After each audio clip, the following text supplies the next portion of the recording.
I am Dracula. I bid you welcome. It's alive! Listen to them. Children of the night. What music they make. Google gobble, Google gobble. We belong dead.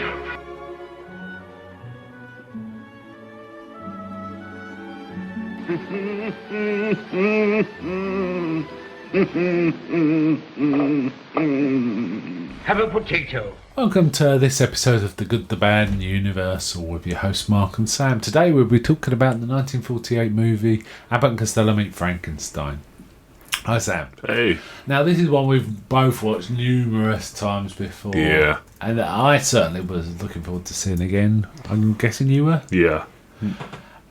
So this kind of finishes the run of the classic Universal monsters. It was kind of weird that they finished on all three of them in an Abbott and Costello film, and it was like I remember reading books in the 70s where like writers about horror movies was dismissed this as making fools of the monsters, which I always felt as a kid was kind of wrong. And now, as an adult, I think it's totally wrong. I think this is very respectful to the monsters. Actually, what's your thoughts? I think it's kind of a nice sort of send off. It makes it sort of builds on, in the case of Frankenstein and Wolfman, it makes them a bit more sort of builds on the tragedy, and it works better as a sort of funny medium because comedy's always just tragedy. I can't remember the saying. Yeah, comedy is someone else's tragedy kind of thing. I mean, the thing is, it's respectful to the monsters. It doesn't really play them for the clowns. They don't break character. No, these are like properly.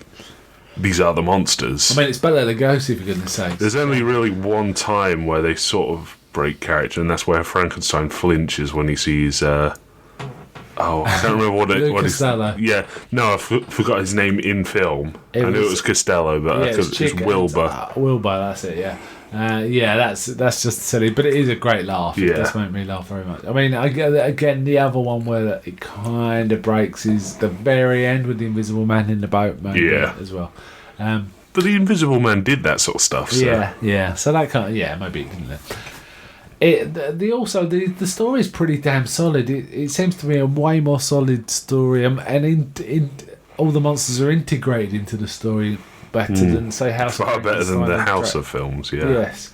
I mean, Frankenstein Meets the Wolfman was pretty solid, but after that, the two House movies are kind of a mishmash of different stories, just trying to get them in somewhere, but not really trying to integrate them in any particular way that well. But this does that. But also, it's a great comedy. It's probably one of Abbott and Costello's greatest comedies, actually. I haven't actually seen any of the others. I think I may have seen a couple. Did you see the Foreign Legion one? That's a pretty with the fish with their teeth. That's a pretty good one. But there are a lot, and some of them are a bit subpar. For example, there's Abbott and Costello Meet the Mummy, where I think, if I remember right, they redo the candle on the coffin. Well, in that case, a sarcophagus joke, but not as well. If I remember right, I could be wrong. I could be mixing it up with another film, but I mean, Abbott and Costello are pretty good. I like a lot of their films, but I do recognise some of them are quite weak, and the only decent thing in it is Abbott and Costello. Yeah. Whereas I think there was lots more decent stuff. I mean, the actor was pretty solid. The story was solid. The monsters were solid.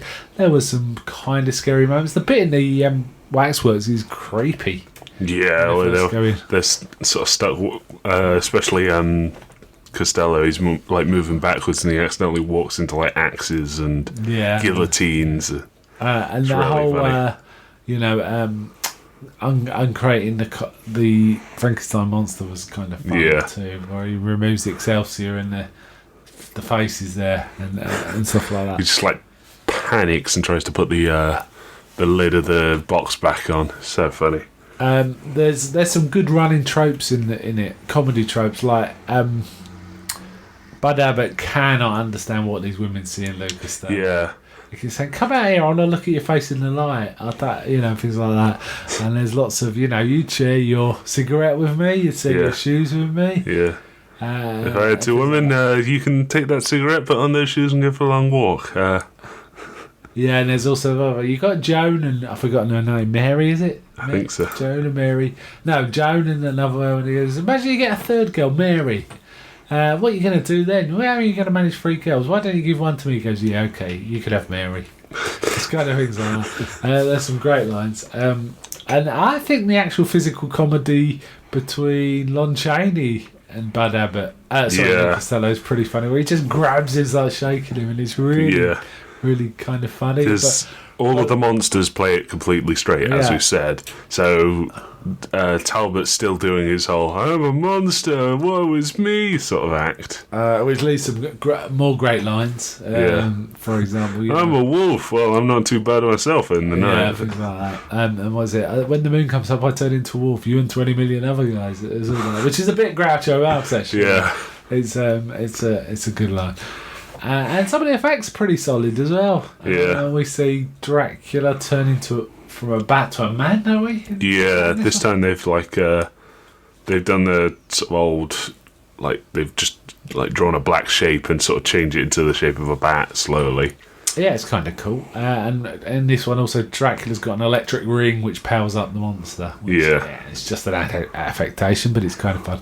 But I do also like the line that you commented on about, which kind of breaks character, where the monster sort of shrinks back from Lee Costello, and Dracula says, "Don't worry, he won't hurt you." It's like, wow. Yeah. That's funny. And also there's all sorts of jokes at the expense of Larry Talbot, like guys wearing wolf masks and annoying Larry Talbot. And then when he actually turns into the wolf man, because I think it's Costello starts having a go at him for dressing up as a wolf when Mr. Talbot doesn't like it. Yeah, that was cool. So as I said, it was made in 1948, so it really was the tail end of the Universal cycle. So this was the last film for Dracula, Wolfman, and the Frankenstein monster in that particular series of Universal. That particular classic series. There are a few, we're going to get onto those, but there are a few resurgences of those in the Universal sort of backlot. But after this, it's really not much for a while. Creature from the Lagoon comes to the fore, and that kind of dominates. But it was kind of cool. So this was made 3 years after the last one, which was House of Dracula. So it was kind of a bit of a wait. And in fact, this film was put in the United States Library of Congress in 2001 because it was deemed culturally, historically, or aesthetically significant. Wow. Which shows you how highly this film is considered. It's considered one of the top 100 funny films of all time. So that's about right. Yeah, I agree. It's a nice short film too. It's 83 minutes. The plot's very solid. It works. There's a good-looking kind of professor that's a bit of a love interest, and all the women are pretty good. There's one who's kind of Sandra, isn't it? Sandra. She's Eastern European from her accent. Maybe sometimes it veers into American. It's kind of unclear. But she knows who Dracula is, and she even attempts to cross Dracula, blackmail Dracula. It's like, ooh, you don't want to do that. Then the monster just pitches her out a window, and we don't see anything more of her. That is brutal, isn't it? Yeah. I've forgotten that. There's a lot of the monster throwing people through windows. He does some this kind of throwing people through windows or throwing them down pits. It's kind of common or off buildings. It's common in the Universal series. It's kind of brutal to our eyes, but I guess it's different mores in different ages. I remember Flash Gordon 30s. Yeah, there was guys in hot pants. Yeah. Wow. And Flash wasn't afraid to put people into chokeholds to get them to talk, which you just would not see now. Certainly not in kids. Well, you would see in adult films, not in kids films. It just would not happen. It's about as off the limits as a headbutt, It's that kind of. Dracula and Wolfman go out of this quite quickly as well. They last right till the end, but they go out quite suddenly. Yes. Is the thing. There's a massive fight going on in the castle. It's a bit Scooby-Doo-ish, isn't it? Yeah, I'm almost convinced that a lot of Scooby-Doo takes its jokes from this film. If you think about it, some of the stuff seems like very Scooby-Doo-ish. Like there's a bit where Costello he gets like a tablecloth and puts it around his mouth, like Dracula does with his cape. Yeah. And starts trying to like get the monster to do stuff. And he just like drops it immediately because he thinks of Dracula, and then they both have to run because he recognises him. But and there's a couple of scenes in this film that look a lot like they were copying Young Frankenstein too. I mean, we've talked about Young Frankenstein in some of the Frankenstein films of how it looks like Young Frankenstein, particularly Son of Frankenstein. But I think there was a few elements in this that looked certainly the rotating wall. Yeah, that's so much fun with that. Yeah, that was funny where Lou Costello gets trapped between Frankenstein monster and Drac on one staircase coming up, and Dracula comes down, and he's just trying to turn the wall, and it's kind of fun. The end of the monster is pretty brutal as well, actually. Gets burnt alive, pretty much. Yeah. Though he could have survived, he survived worse. But he just, that's a little out of character. He just walks into the fire. The monster wouldn't do that. Yeah. That seemed a bit odd. Apparently, originally, there were plans to put like the mummy and stuff in this as well, which I think they pitched this perfectly. Yeah. Actually. This is a damn near perfect film, I'd say. It just gets all of its elements right. There's some other funny stuff in this. Apparently, it was going to be originally called The Brain of Frankenstein. Oh, of course, the joke of this film is Frankenstein isn't in this film. Yeah. Abbott and Costello don't meet Frankenstein as well. There's also quite a good credit sequence where they're little skeletons. Yeah, it's very sort of Disney, like old-fashioned Disney, where it's all sorts of like slowly bobbing sort of skeleton sort of thing. Yeah.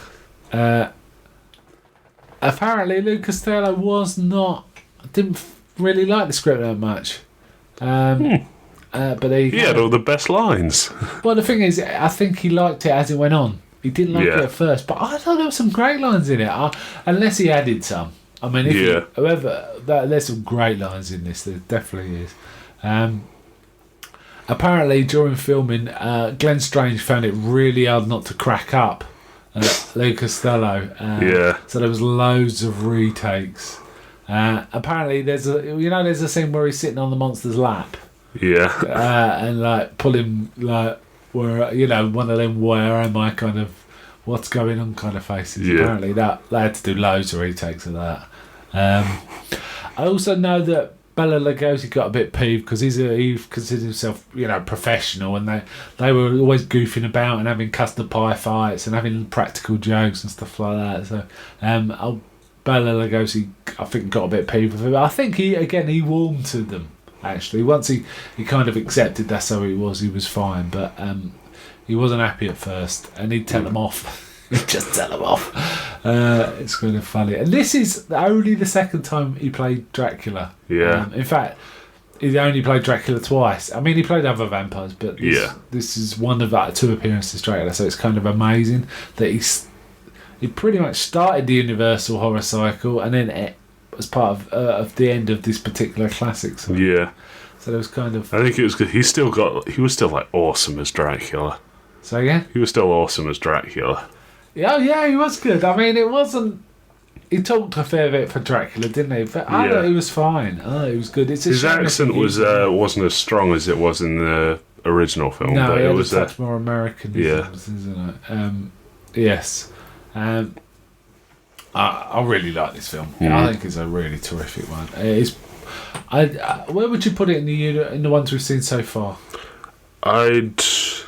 What's above it? Let's put it that way. I know it's probably the original Dracula and the original Frankenstein, and maybe Son of Frankenstein. I'd put this ahead of Son of Frankenstein actually, but Son of Frankenstein is very high on my list. I'd also put Bride of Frankenstein above this. In fact, I'd put Bride of Frankenstein top anyway. I think, for me it'd be Frankenstein, Bride, Dracula, this, and then probably the old Dark House, because I just really enjoyed that. It was a lot of fun. But Universal get a fair bit of comedy going in their stuff all the way through. I mean, this is the outright. this is out and out comedy, but I think there's a lot of comedy in Bride of Frankenstein and The Old Dark House too. You know, not much in Dracula, first Dracula, but there's plenty. Yeah, this is a really nicely played film, a real classic horror comedy.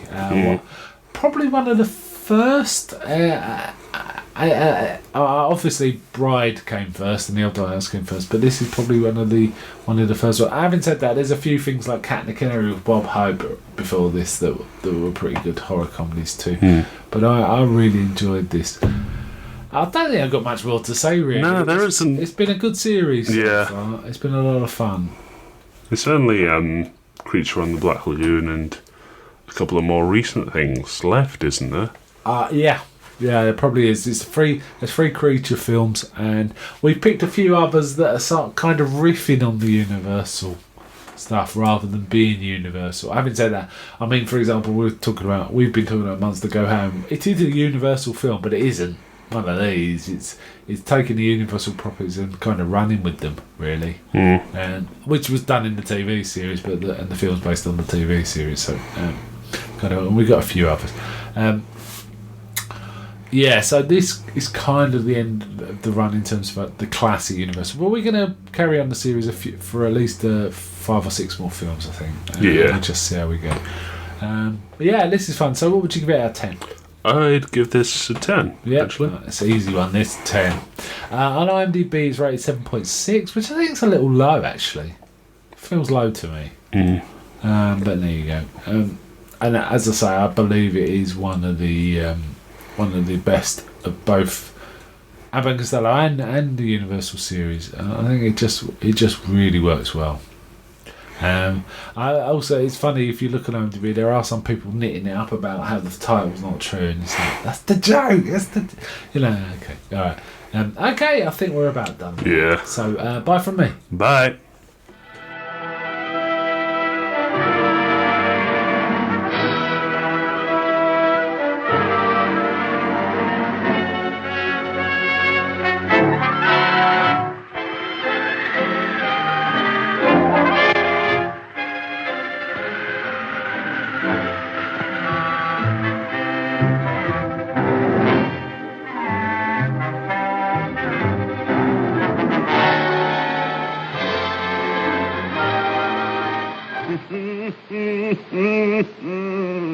Mm-hmm.